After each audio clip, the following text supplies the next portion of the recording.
Olá, pessoal, tudo bem? Sejam bem-vindos ao curso de Movimento Retilíneo e Uniforme. Esse curso é voltado para todo mundo que quer dar uma aprofundada nessa parte de movimento retilíneo e uniforme e que por acaso vai fazer alguma prova ou vai fazer vestibular. Então, alunos lá do nono ano, alunos do ensino médio, os alunos que estão fazendo cursinho ou EJA, né? Eles vão poder desfrutar bastante desse material.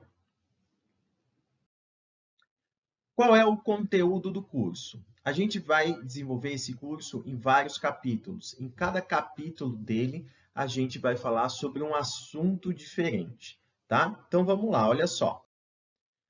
Primeiro capítulo, o que é física e para que serve a física? Então a gente vai mostrar uma parte inicial, por que a gente estuda a física.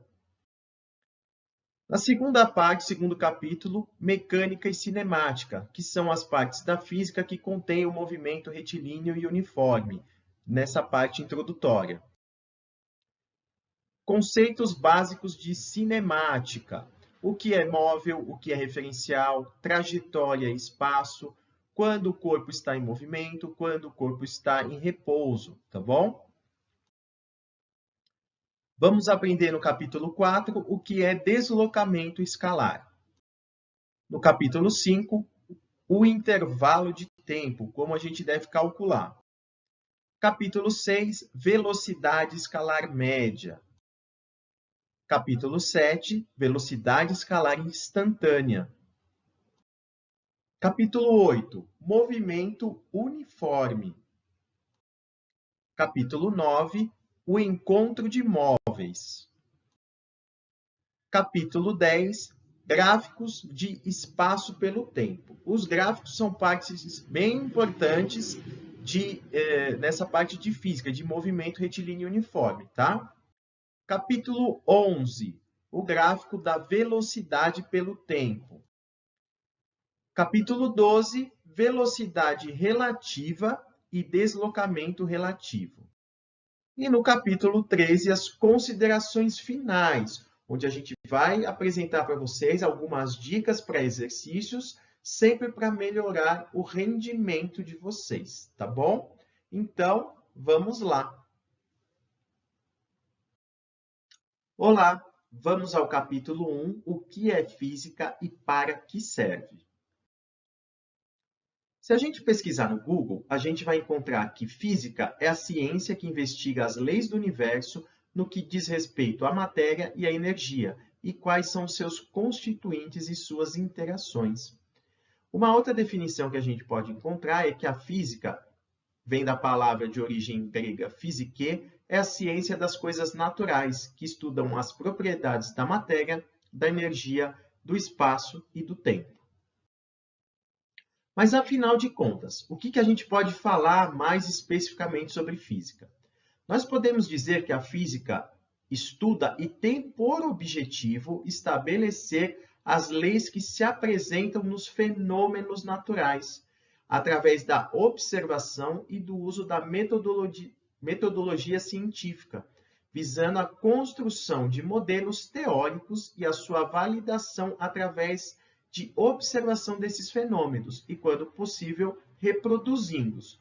Ou seja, a física vai estudar alguns fenômenos que são observados, tá? Vai descrever esses fenômenos, vai montar teorias e vai tentar reproduzir esses fenômenos para ver se a teoria se encaixa com os resultados obtidos. Então, por exemplo, um prisma. Quando a gente pega um prisma óptico e a gente joga a luz do sol, essa luz se decompõe em várias outras cores diferentes, tá? Isso a gente consegue reproduzir. Quando uma bola é chutada, a gente consegue observar a trajetória da bola. Isso pode ser reproduzido. Quando uma estrela ela explode, a gente consegue observar? Sim, hoje através dos telescópios modernos, por exemplo, que a NASA tem, a gente consegue, né, observar isso. A gente consegue reproduzir? Esse é o tipo de fenômeno que a gente não consegue reproduzir, só observar. Então, a gente consegue estabelecer uma relação de melhor entendimento desses fenômenos naturais. Então, alguns fenômenos as pessoas podem reproduzir, por exemplo, o lançamento de uma bola de basquete. E alguns fenômenos só podem ser observados e não podem ser reproduzidos, como, por exemplo, um cometa, tá?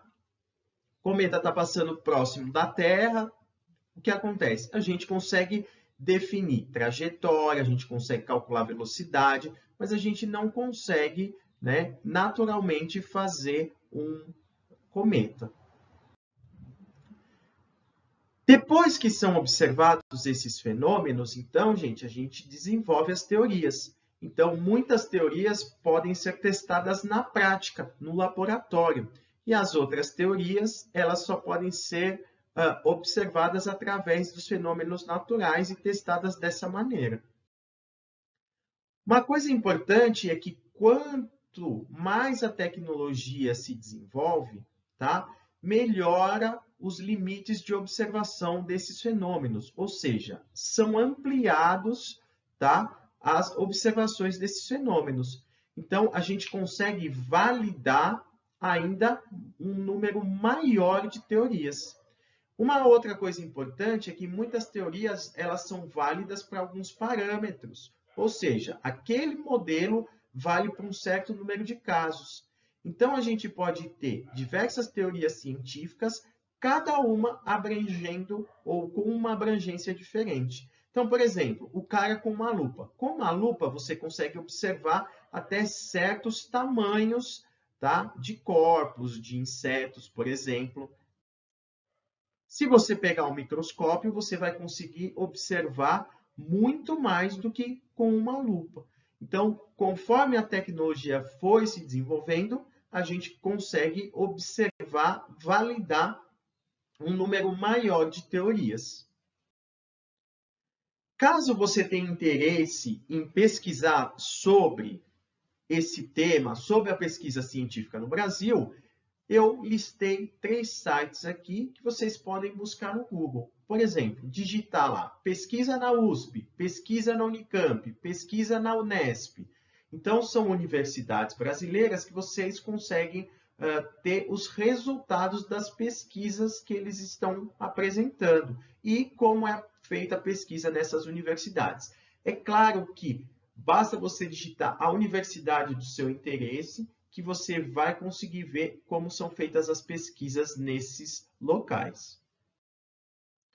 Gente, obrigado por assistir, então, esse capítulo 1. Vamos rumo ao capítulo 2. Olá, pessoal, tudo bem?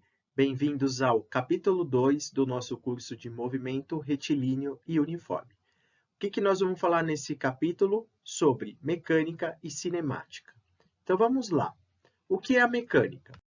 A mecânica é a parte da física que estuda o movimento e repouso dos corpos, estando esses sob ação de forças ou não. Então, a gente vai estudar a velocidade que o corpo adquire, tá? De que forma ela é adquirida e quando o corpo está em repouso. A mecânica se divide em 3 partes: cinemática, dinâmica e estática. No curso de movimento retilíneo uniforme, nós vamos estudar a parte de cinemática. E o que é a cinemática? A cinemática é a parte da física, dentro da mecânica, que analisa o movimento ou repouso dos corpos, sem se preocupar com a causa dos movimentos. Então, a gente vai estudar quando um corpo está em repouso e quando ele está em movimento. Tá? A gente vai estudar a velocidade desse corpo, não se preocupando o que causou essa velocidade. Se foi uma força, se foi um impulso, isso não vai interessar para a gente. Na mecânica, então, a gente vai ver quando o corpo está em repouso e quando ele está em movimento. Quais são os movimentos que a gente vai estudar na cinemática? Movimentos uniformes, movimentos uniformemente variados, movimentos circulares. Esse capítulo, gente, é só essa parte conceitual, então é bem facinho, explicado o que é a mecânica que é o que a gente vai estudar, e mais aprofundado a parte de cinemática, que é o estudo do movimento, da velocidade que o corpo adquire. Obrigado por assistir esse capítulo e vamos lá rumo ao capítulo 3. Olá, pessoal! Bem-vindos ao capítulo 3, Conceitos Básicos de Cinemática. Nesse capítulo, a gente vai ver conceitos básicos que a gente tem que saber para entender a física, essa parte de cinemática. O primeiro conceito que a gente vai ver é o conceito de móvel, tá bom? Móvel é um corpo que muda sua posição no decorrer do tempo. Então, sempre que a gente for estudar essa parte de cinemática, a gente vai ter um móvel que vai mudando a posição dele em cada instante.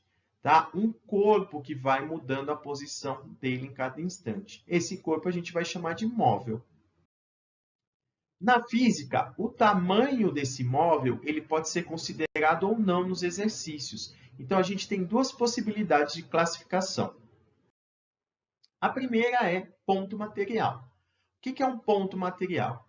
Um ponto material é um corpo cujas dimensões são desprezadas quando comparado às distâncias percorridas. Um exemplo é um carro percorrendo uma distância entre São Paulo e o Rio de Janeiro. O tamanho do carro em relação ao tamanho da distância que ele vai ser percorrida é muito menor. Então, por exemplo, olha só, o tamanho de um carro, 4,60 m. A distância de São Paulo a Rio de Janeiro, aproximadamente 434 quilômetros. Então, o tamanho do carro, gente, é muito menor que a distância. Outra classificação que a gente vai ter é de corpo extenso. O que é um corpo extenso? É um móvel cujas dimensões são levadas em consideração em relação ao tamanho da distância percorrida. Então, por exemplo, quando um trem está atravessando uma ponte. Nesse exemplo, o trem tem 250 metros e a ponte tem 150. Então, a gente pode ver que o tamanho do trem e o tamanho da ponte, a gente não pode desprezar. Por isso, a gente chama ele de corpo extenso. Conceito muito importante que a gente vai usar não somente na cinemática, mas em outros ramos da física, é o conceito de referencial. E o que é referencial? O referencial é um corpo ou um lugar a partir do qual são feitas as observações do fenômeno, daquele movimento. Ou seja, é o ponto de vista do observador. Tudo bem? A partir do referencial, as grandezas físicas podem ser descritas. Então, o referencial vai dizer para a gente qual é a posição, qual é a velocidade, qual é a aceleração. Então, olha só esse exemplo. Para um determinado referencial, o corpo pode ter uma certa posição. Para outro referencial, pode ter outra posição. Então, olha nesse desenho. O referencial 1, o móvel está a uma distância de 3 metros dele. Para o referencial 2, o móvel está a uma distância de 8 metros dele. Trajetória, gente. O que é trajetória? A trajetória é o caminho ou percurso percorrido pelo móvel. E a trajetória, ela também depende do referencial. Então, olha esse exemplo. Um avião solta uma bomba, por exemplo, ou solta alguma coisa, o avião está sobrevoando ali uma região. Quando ele solta, se a gente olhar o observador, tá? O observador está de lado em relação à trajetória aí do avião, ele vai ver uma parábola. Então, ele vai ver o pacotezinho caindo assim, fazendo uma curva, tá bom? Então, se ele estiver de lado, ele vai ver assim. Agora, se ele estiver bem de frente para o avião, ele não vai ver essa curva. Ele vai ver como se o pacote descesse reto, tá bom? Então, a trajetória aí, para um, é uma parábola. Para o outro, é uma reta.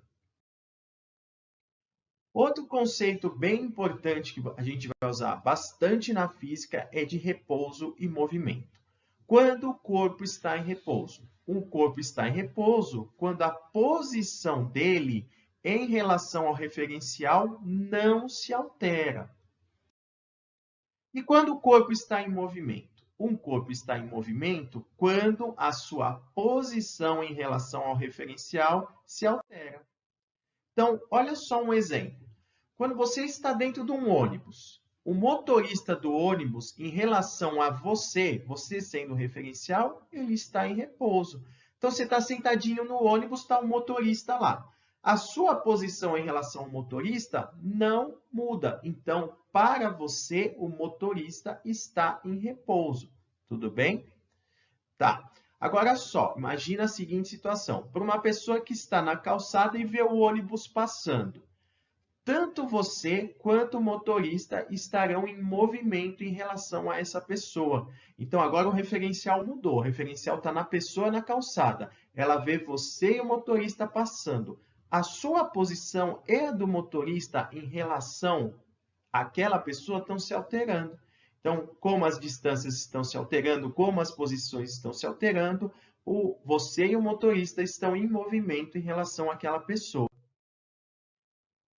Gente, revisem sempre esses conceitos, porque eles são muito importantes para a gente continuar, tá bom? Obrigado por assistir mais uma vez e vamos rumo ao capítulo 4. Olá, pessoal, tudo bem? Sejam bem-vindos ao capítulo 4 do nosso curso de Movimento Retilíneo e Uniforme. Esse capítulo 4 a gente vai falar sobre o conceito de deslocamento escalar. E aí a gente já vai fazer algumas continhas, tá bom? Bom, o que é deslocamento escalar? Deslocamento escalar representa a mudança de posição de um móvel. Ou seja, inicialmente o corpo está numa determinada posição e num instante posterior, esse corpo pode estar em outra posição. A posição inicial a gente vai chamar de S0. A posição final a gente vai chamar de S.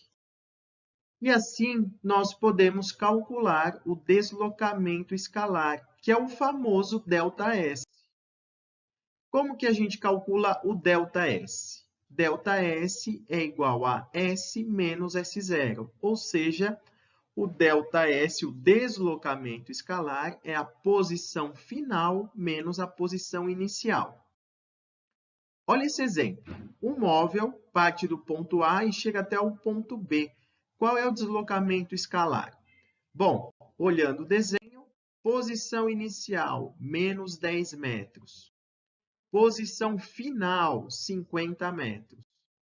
Então, o ΔS vai ficar 50 menos 10, ou seja, 60 metros.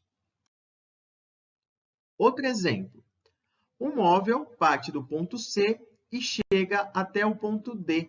Qual é o deslocamento escalar? Posição inicial, S0, igual a 70 metros. Posição final, S igual a 30 metros. Então, como que fica o ΔS?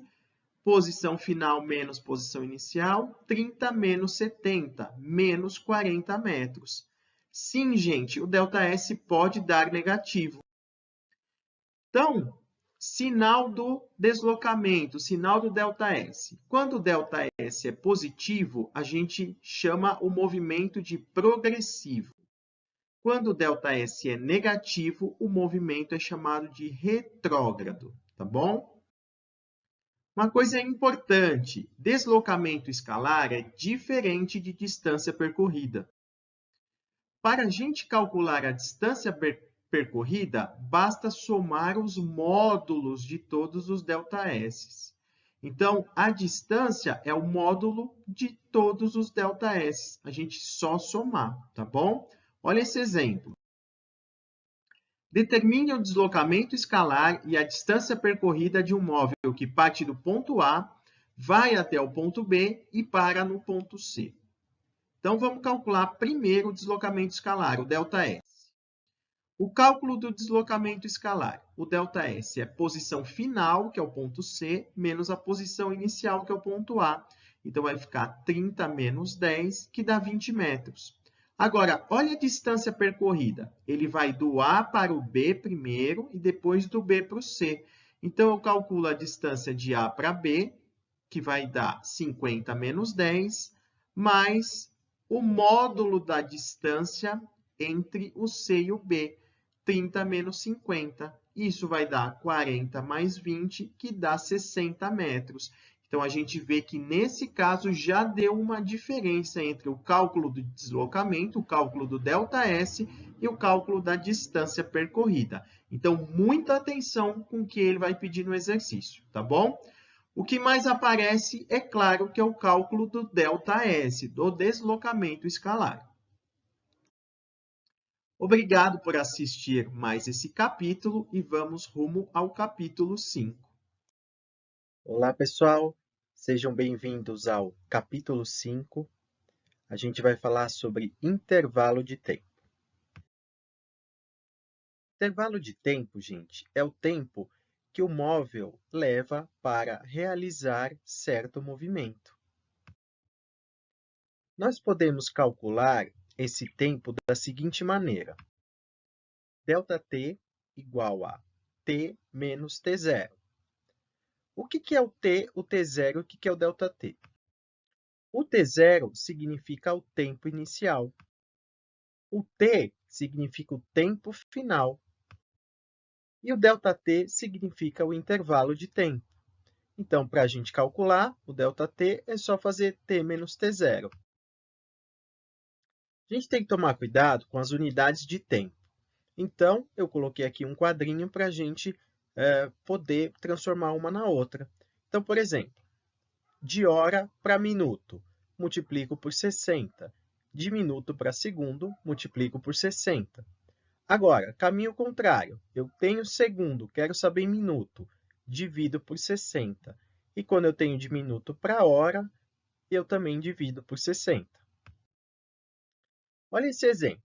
Um móvel parte de uma cidade A rumo a uma cidade B. Ele parte da cidade A às 12 horas e 54 minutos e chega na cidade B às 13 horas e 57 minutos. Determine o intervalo de tempo que ele levou para realizar esse movimento. Então, o tempo final, 13 horas e 57 minutos. Tempo inicial, 12 horas e 54 minutos. É só subtrair um do outro. Bom, minuto eu tiro de minuto. Então, 57 menos 54, 3 minutos. Depois, hora eu tiro de hora. 13 horas menos 12 horas, 1 hora. Então, ele levou 1 hora e 3 minutos. Exemplo 2. Um móvel percorre uma certa distância em 1,3 hora. Determine esse tempo em horas e minutos. Então, o que a gente tem? A gente tem uma medida decimal aí de hora. Então, 1,3 horas, a gente pode escrever da seguinte maneira, como 1 hora mais 0,3 horas. Só que a gente não pode deixar hora decimal. E eu vou transformar para minutos. Como que eu faço isso? 1 hora eu deixo em hora. O 0,3 eu multiplico por 60. O resultado final, 1 hora e 18 minutos. Então, é dessa maneira que a gente vai transformar a unidade de tempo, tá bom? Gente, obrigado por assistir esse capítulo. Vamos rumo ao capítulo 6. Olá, pessoal. Vamos continuando com o capítulo 6. Nesse capítulo 6, a gente vai ver a velocidade escalar média. Bom, finalmente chegamos na parte mais interessante do movimento retilíneo uniforme, que é o cálculo da velocidade escalar média, tá? Mas, afinal de contas, o que é a velocidade? A gente pode definir a velocidade como a razão entre o deslocamento realizado pelo móvel e o intervalo de tempo que esse móvel vai levar para fazer esse deslocamento. Mas como assim? O que quer dizer a velocidade? Como a gente calcula essa velocidade? A velocidade média, então, é só a gente fazer ΔS sobre ΔT. Lembrando, ΔS é o deslocamento e o ΔT é o intervalo de tempo. A gente vai ter duas unidades mais importantes para a velocidade. Uma delas é quilômetros por hora e a outra é metros por segundo. Quilômetros por hora a gente está acostumado, né? No carro, lá no velocímetro, é sempre quilômetros por hora. Mas em física, no ensino médio, a gente usa uma principalmente que é metros por segundo, que é do sistema internacional. Então, essas são as que mais aparecem e em física do ensino médio, metros por segundo é a que vai prevalecer, que é a do sistema internacional. Como a gente transforma uma na outra? De quilômetros por hora para metros por segundo, basta a gente dividir por 3,6.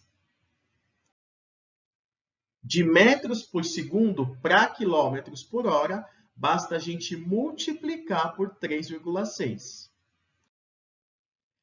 Gente, muita atenção! Esse fator 3,6 só vale para a velocidade, quando é de quilômetros por hora para metros por segundo ou de metros por segundo para quilômetros por hora. Não vale para distância, não vale para tempo, só vale o 3,6 para velocidade. Outra coisa bem importante em qualquer exercício de movimento retilíneo uniforme é que, quando for pedido a velocidade média, a gente sempre tem que saber o deslocamento total e o intervalo de tempo total, tá? Uma outra dica é que nos exercícios do movimento retilíneo uniforme, a gente nunca pode somar as velocidades, tá bom? Se a gente somar, vai dar errado, tá? Então, a gente vai ver alguns exemplos. Um exemplo 1. Um avião supersônico partiu do aeroporto de Guarulhos às 11 horas e 30 minutos. Após percorrer uma distância de 4.500 quilômetros, chegou ao seu destino, precisamente às 14 horas. Determine a velocidade média em metros por segundo desse avião.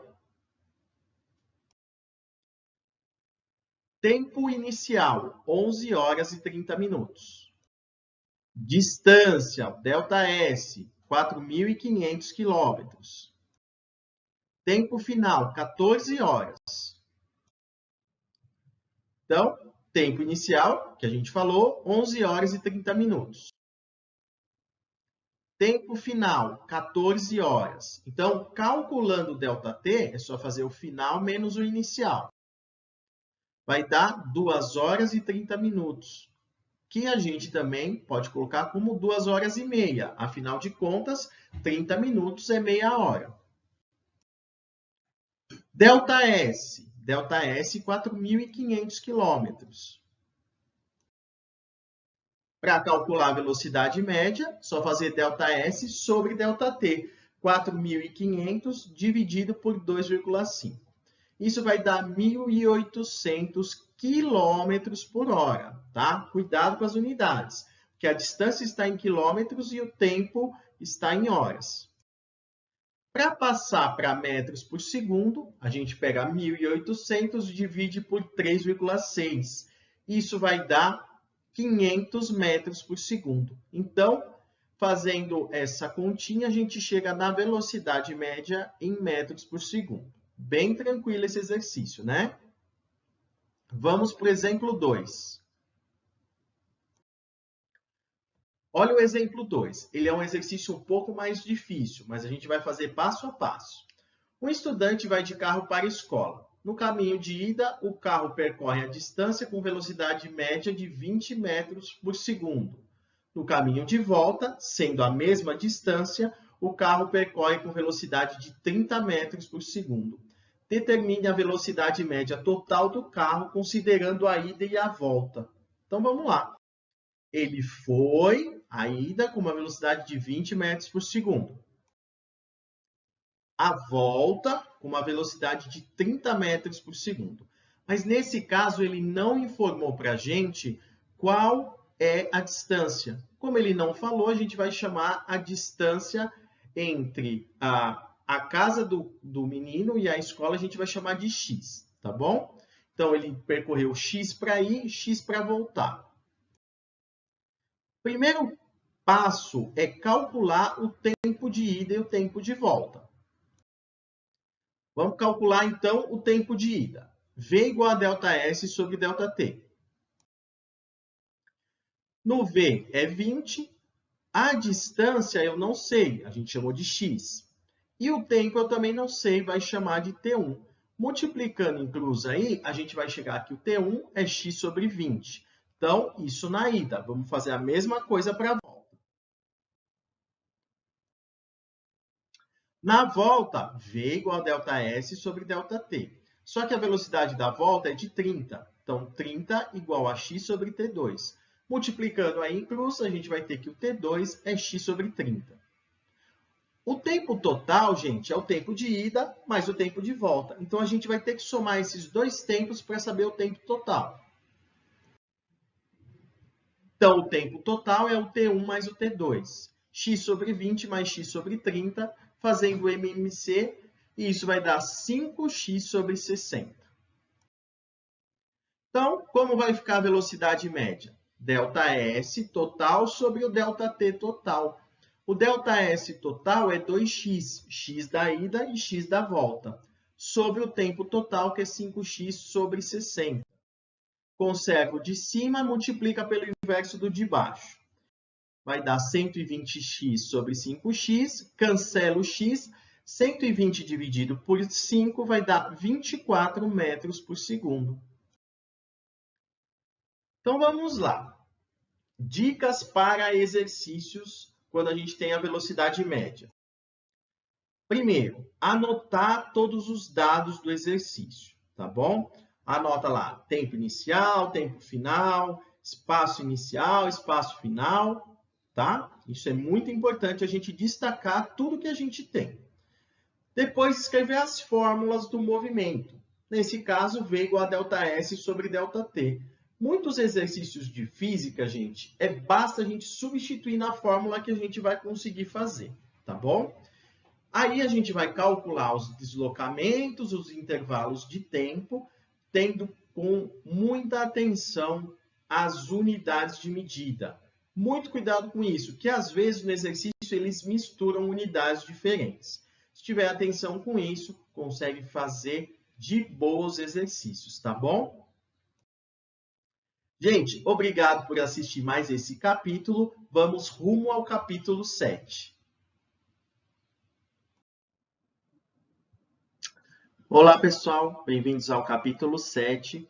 Esse capítulo vai ser um capítulo mais curtinho, tá? A gente vai falar sobre velocidade escalar instantânea.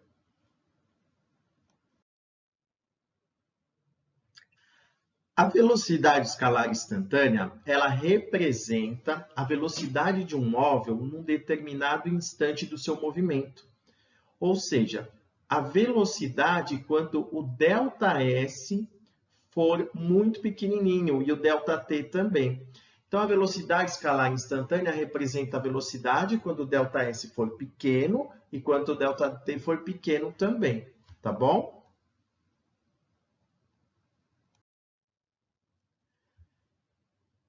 Ou seja, a velocidade escalar instantânea, ela representa a velocidade do móvel num certo ponto.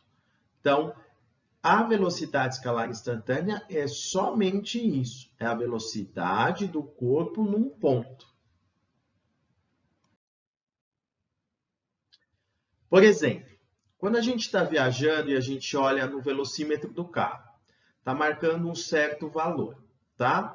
Significa que a cada instante, aquela velocidade vai ser a mesma, tá? Ou seja, se a gente está olhando lá no velocímetro, está marcando lá 140 km por hora, tá? Então, a cada ΔS pequenininho e a cada ΔT pequenininho, a velocidade registrada, ou seja, a velocidade instantânea vai ser aquela.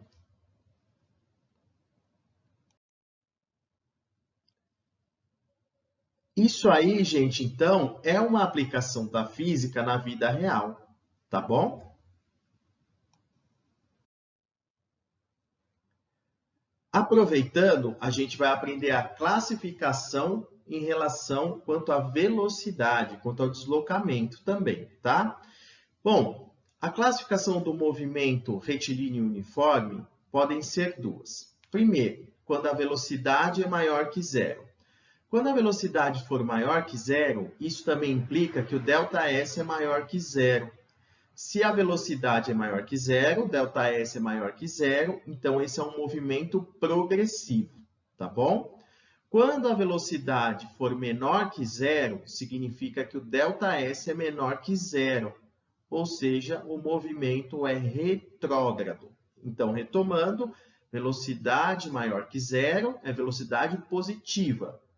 ΔS positivo, movimento progressivo. Velocidade menor que zero é velocidade negativa. ΔS negativo, o movimento é retrógrado.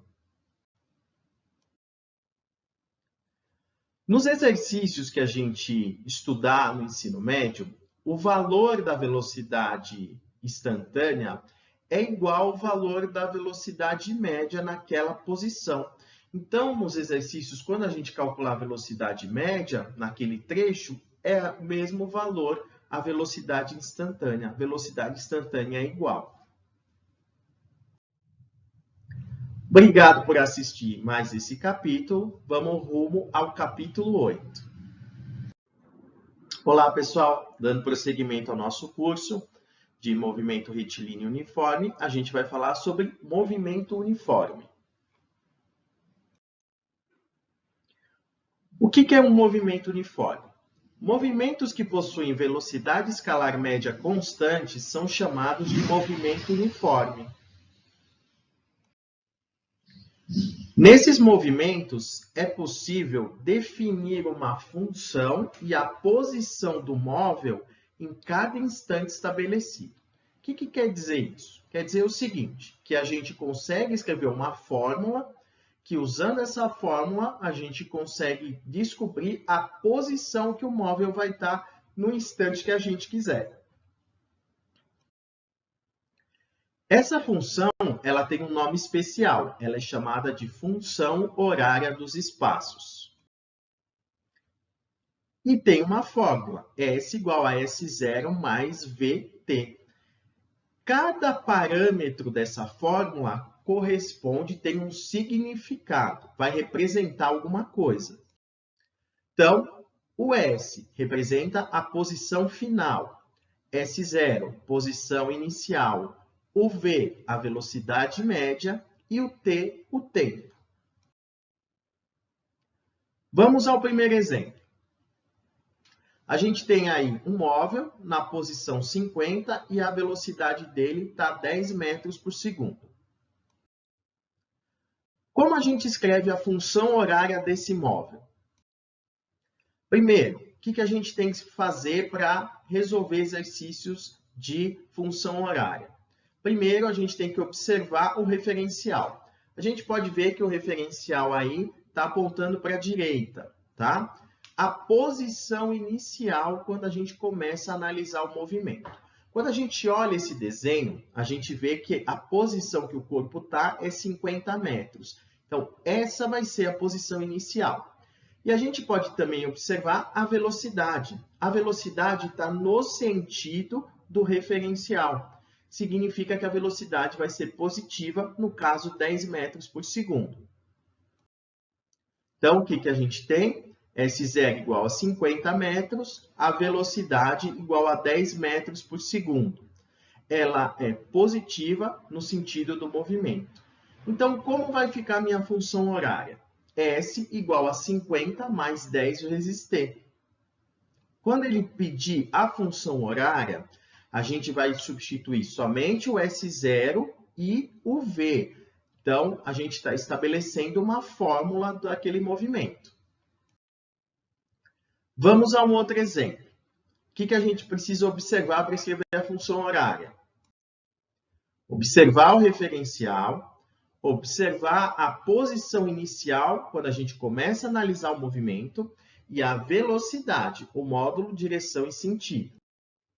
Então, nesse caso, posição inicial, 30 metros. Velocidade vai ser menos 10. Por que que é menos 10? Porque o sentido, o referencial está apontando para a direita e a velocidade para a esquerda. Então, ela é contrária ao movimento. Então, como fica a nossa função horária?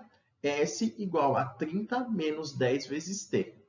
Não precisa calcular nada. Essa é a resposta da função horária. Bom, gente, dicas. Quando ele falar no exercício origem dos espaços, ele está falando que a posição, o S, é 0, tá bom? Relembrando, movimento progressivo, velocidade positiva. Movimento retrógrado, velocidade negativa. Obrigado por assistir mais esse capítulo. Vamos ao capítulo 9. Olá, pessoal. Bem-vindos ao capítulo 9. E nesse capítulo, a gente vai colocar em prática o que a gente aprendeu no capítulo 8. Como a gente aprendeu a função horária dos espaços, a gente vai aplicar ela para fazer o encontro de móveis. Então, em mecânica, em especial no movimento uniforme, quando a gente precisa calcular o encontro de móveis, a gente utiliza a função horária dos espaços, visto no capítulo anterior. Conceitualmente é bem simples, tá? Quando dois móveis eles vão se encontrar, eles possuem duas coisas em comum: a posição e o instante do encontro. Então, um móvel está vindo daqui, outro móvel está vindo daqui. Quando eles se encontram, a posição é a mesma e o instante que isso ocorre é o mesmo. Então, para calcular o encontro de móveis, basta a gente igualar as duas funções horárias. Primeiramente, a gente vai descobrir o instante e depois a gente descobre a posição, tá bom? Vamos ver um exemplo disso. Então, por exemplo, a gente tem a seguinte situação. Calcular a posição em que os móveis se encontram. Então, a gente tem o móvel A, posição inicial 20 metros, velocidade 10 metros por segundo. Móvel B, posição inicial 110 metros e velocidade de 5 metros por segundo. Primeiramente, a gente vai escrever as funções horárias dos dois móveis. Então, do móvel A, como fica a função horária? S igual a 20 mais 10t. Velocidade é positiva, que ele está no sentido do referencial. Agora, e do móvel B? Vai ficar S igual a 110 menos 5t. Por que é menos 5? Porque ele está no sentido contrário do referencial adotado. Basta a gente igualar as funções. Então, 20 mais 10t igual a 110 menos 5t. Então, 20 mais 10t igual a 110 menos 5t. 10t mais 5t igual a 110 menos 20, 15t igual a 90, o tempo igual a 6 segundos. Então, quando a gente iguala as duas funções, a gente descobriu o tempo. E agora, para descobrir a posição, como a gente vai fazer? Vou pegar esse tempo que eu achei, 6 segundos, e substituir em qualquer das funções. Pode ser na primeira, pode ser na segunda. A gente vai fazer nas duas para ver como vai dar certo. Substituindo, vai ficar assim. Na primeira, S igual a 20 mais 10 vezes 6, que é igual a 20 mais 60, posição 80 metros. Substituindo no B, S igual a 110 menos 5 vezes 6, 110 menos 30 igual a 80 metros. Então, a gente pode observar aí que a posição dos dois no encontro é a mesma. Então, dicas nos encontros de móveis. Adotar sempre um referencial no sistema. A gente escreve separadamente as funções horárias de cada móvel e cuidado nas unidades de medida, tempo, espaço e velocidade, tá? Que às vezes em algum exercício ele dá em quilômetros por hora e o outro em metros por segundo. Então, cuidado com as unidades também. Gente, obrigado por assistir esse capítulo 9. Vamos rumo ao capítulo 10. Olá, pessoal. Dando prosseguimento ao nosso curso. A gente vai para o capítulo 10.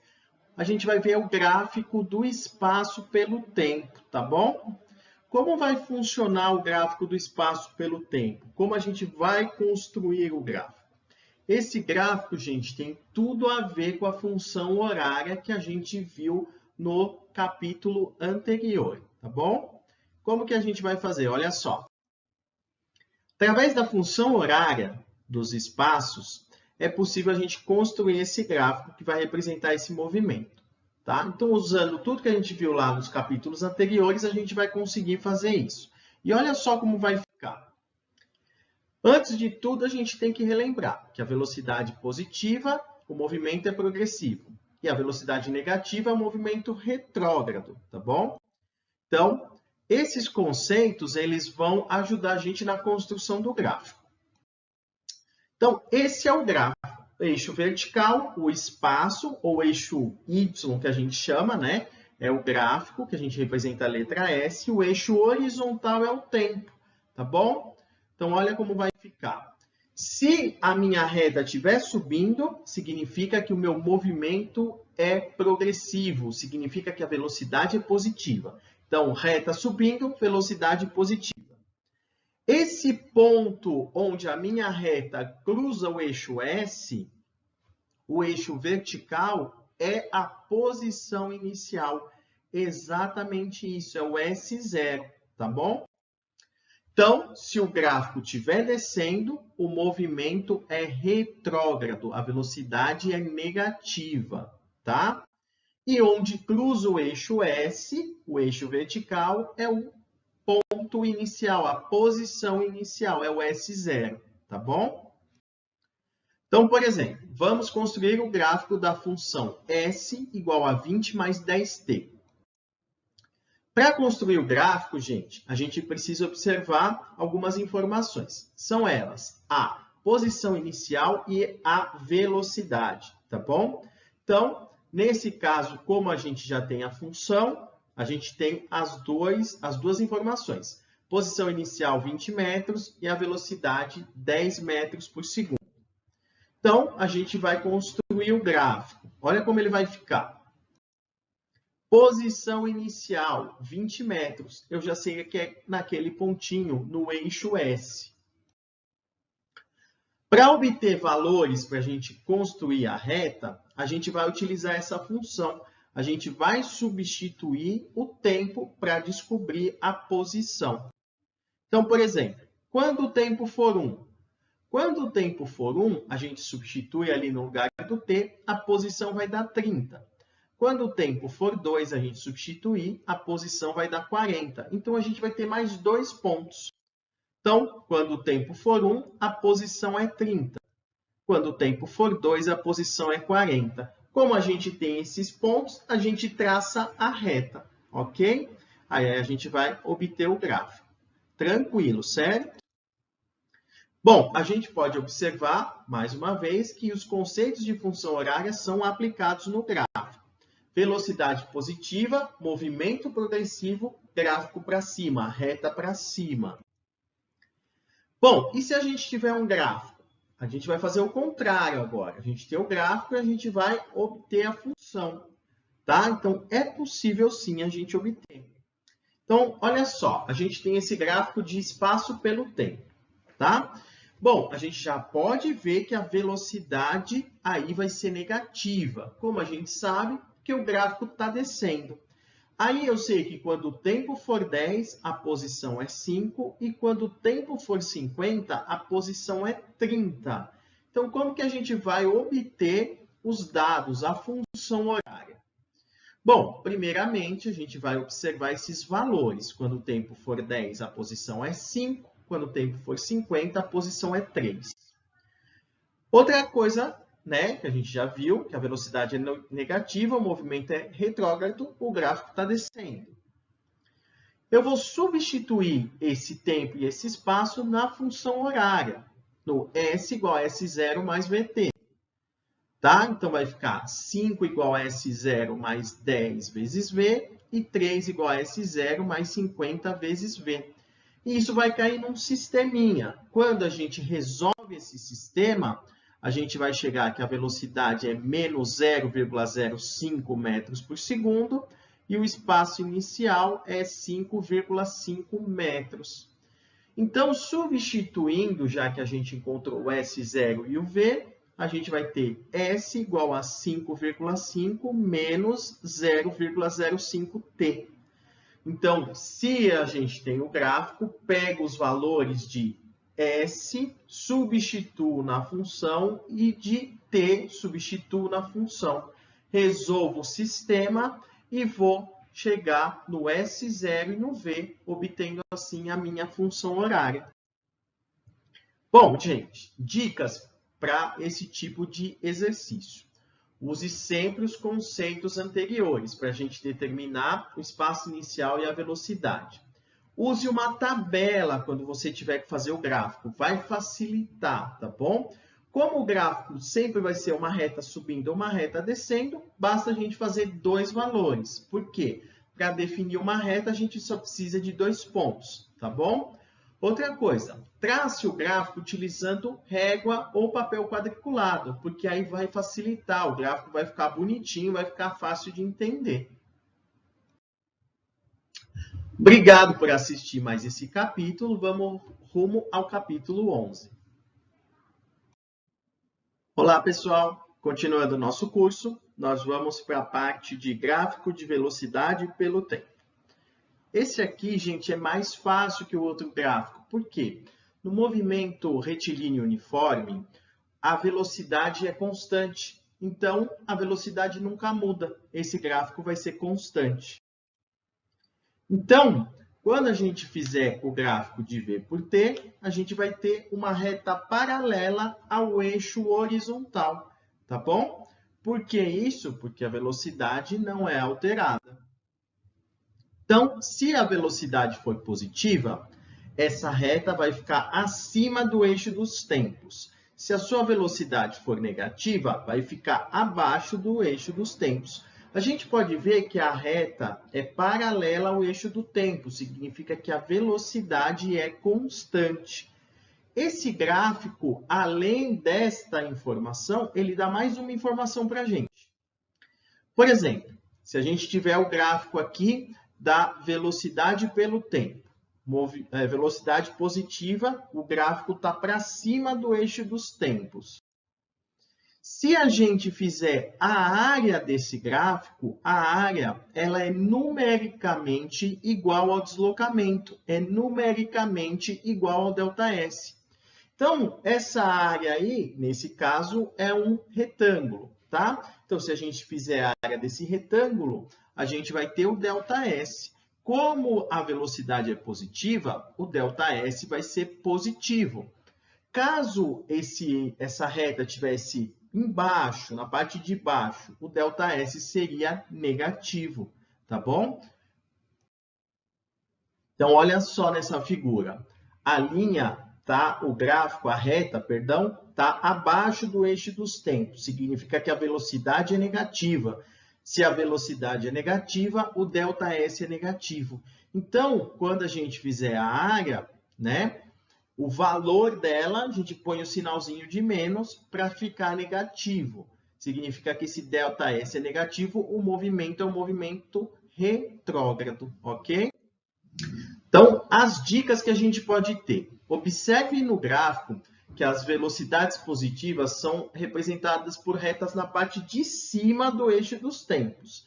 E as velocidades negativas são retas embaixo, abaixo do eixo dos tempos. Velocidade positiva, movimento progressivo, deslocamento positivo, ΔS positivo. Velocidade negativa, movimento retrógrado.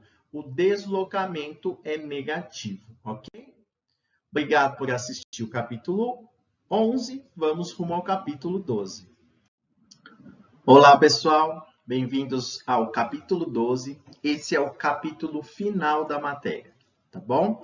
Que é um adendo aí, porque isso pode aparecer também. Velocidade relativa e espaço relativo. Bom, quando dois móveis se movem com certa velocidade média, podemos comparar essas duas velocidades. dessa maneira, a gente pode calcular a velocidade relativa entre esses dois móveis. E como funciona a velocidade relativa? O conceito de relativo, ele remete à comparação entre duas grandezas. Então, no caso da velocidade relativa, a gente vai estabelecer uma comparação entre as velocidades dos dois móveis, tá bom? Como que a gente calcula a velocidade relativa? Então, por exemplo, VAB é VA menos VB. Isso significa que eu quero saber a velocidade relativa do móvel A em relação à do móvel B. Então, VAB é VA menos VB. Então, por exemplo, determine a velocidade relativa do móvel A em relação ao móvel B. Então, eu quero saber a velocidade do A em comparação com a do B. Então, eu vou fazer assim.